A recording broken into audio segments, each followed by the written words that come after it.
L'accompagnement au SAVS, ça me donne des conseils pour, ma vie, de tous les jours et je suis content. Je suis fier d'apprendre des trucs, c'est peut-être pas des grosses choses, mais j'apprends et puis, ils me connaissent et ils savent, comment je suis, comment, je suis ma qualité donc on apprend et puis hop.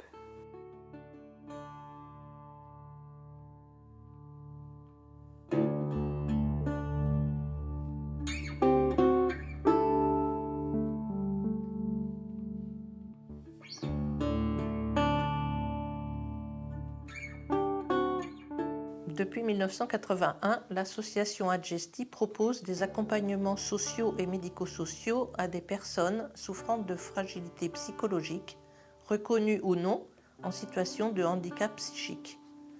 Le pôle médico-social de l'Adjesti se caractérise par l'évaluation et l'accompagnement de personnes adultes fragiles, psychologiquement et ou en situation de handicap psychique. Face à un parcours social et ou professionnel complexe, l'équipe spécialisée d'évaluation du handicap psychique apporte un éclairage par une évaluation de la problématique psychique et de ses incidences sur la vie socio-professionnelle. Le service d'accompagnement à la vie sociale, SAVS, apporte soutien et étayage pour aider les personnes à articuler et organiser leur vie quotidienne, sociale et ou professionnelle, en cohérence avec leurs projets de vie et leurs capacités. Le service d'accompagnement médico-social pour adultes handicapés, SAMSA, apporte un soutien dans les actes de la vie quotidienne, un accompagnement médico-social tendant au rétablissement ou au réaménagement de liens sociaux, de soins médicaux et paramédicaux.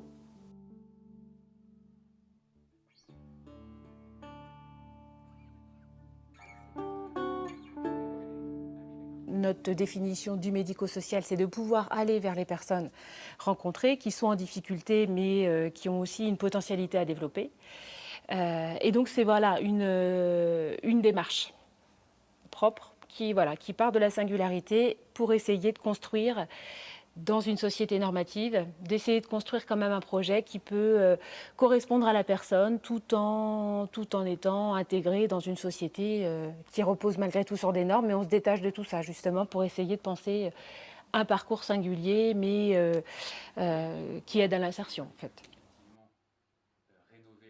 Alors, le SAVS, c'est le service d'accompagnement à la vie sociale et le SAMSA, c'est le service d'accompagnement médico-social pour adultes handicapés. Donc la GESTI a ces deux services qui font partie du pôle médico-social et qui fonctionnent conformément à un décret qui remonte à 2005. Et ces services ont pour vocation, dans le cadre d'un accompagnement médico-social adapté, qui pour le SAMSA et pas pour le SAVS, comporte aussi des prestations de soins, donc ont pour vocation, dans le cadre de cet accompagnement, de contribuer à la réalisation du projet de vie des personnes adultes handicapées psychiques que l'on accompagne. Réalisation du projet de vie par un accompagnement qui favorise le maintien ou la restauration des liens familiaux, des liens sociaux, des liens scolaires, universitaires et voire même des liens professionnels et qui facilite aussi l'accès des personnes que l'on suit à l'ensemble des services offerts par la collectivité. Les prestations d'accompagnement peuvent être réalisées de manière individuelle. Et dans ce cas-là, ce sont des rendez-vous qui peuvent avoir lieu au sein de notre service ici, mais aussi au domicile de la personne ou dans tout lieu qui nécessite la présence du professionnel pour favoriser l'accompagnement. L'accompagnement peut être individuel, mais il peut aussi se réaliser selon des modalités collectives. Et à ce moment-là, ce sera des activités en petits groupes qui prennent la forme soit d'activités de jour spécialisées, comme par exemple la médiation picturale, la médiation culinaire, le jardin, la médiation projet-jeu et d'autres. Bon. Mais ça peut prendre aussi la forme d'espaces de rencontre ou d'actions de sensibilisation et d'information.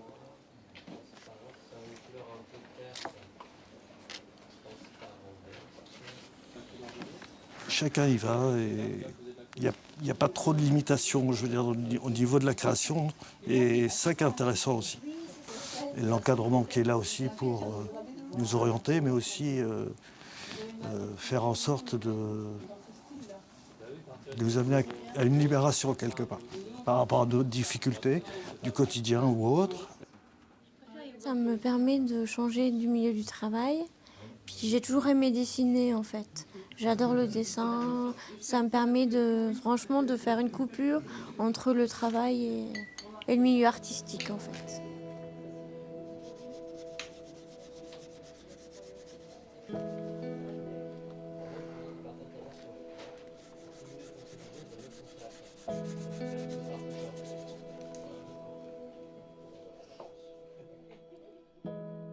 Ces prestations, il faut savoir qu'elles font toujours suite, dans un premier temps, à une évaluation des besoins en matière de santé somatique ou psychique, des besoins en matière d'autonomie et des besoins aussi en matière de participation sociale. Les prestations qu'on propose après cette évaluation de besoins sont d'une part des prestations, en ce qui concerne le SAMSA, des prestations de soins médicaux, notamment psychiques et aussi de soins paramédicaux.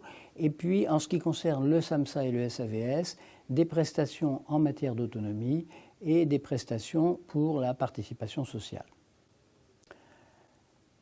Alors, je crois qu'une des caractéristiques de notre fonctionnement sur laquelle on insiste beaucoup, c'est l'attention particulière qu'on porte à la singularité des problématiques et à l'individualisation des accompagnements, avec notamment la prise en compte pour nous d'un facteur essentiel qui est le respect du temps.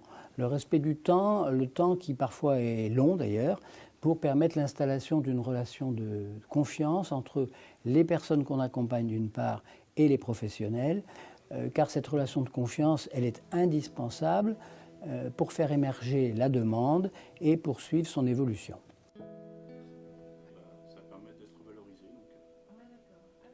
Et vous sélectionnez quand même le secteur géographique. L'idée importante quand même aussi et qui nous distingue peut-être justement du sanitaire, c'est qu'on n'est pas là pour supprimer et éradiquer les troubles psychiques. C'est-à-dire que voilà, on prend la personne dans sa globalité. On essaie de voir avec elle comment elle fait justement avec ce quotidien et avec les troubles psychiques et on essaie de voir les incidences que les troubles psychiques ont sur le quotidien, sur le social et éventuellement sur le professionnel. Parce que l'idée effectivement c'est de les accompagner dans un parcours qui leur est propre mais en s'appuyant sur leurs souhaits, sur leurs désirs, sur leur subjectivité. Et on voit que quand on prend en compte la singularité, ils ne sont pas forcément habitués à ça, à ce qu'on puisse s'intéresser à leurs passions, à leurs loisirs, à ce qu'ils disent d'eux et de ce qui fait qu'ils sont en difficulté, mais aussi j'insiste sur l'idée qu'il y a des aptitudes et des potentialités. C'est-à-dire que le handicap ne dit pas que tout dysfonctionne. Ça, c'est hyper important. Je crois que l'idée, moi, c'est de se dire que c'est des personnes qui ont un rapport au monde particulier, mais qui ont tout à apporter justement dans ce monde standardisé. Et ils ont une singularité et une manière d'approcher le monde qui est fait aussi de plein de potentialités et d'aptitudes. Mais encore faut-il ne pas passer à côté d'eux.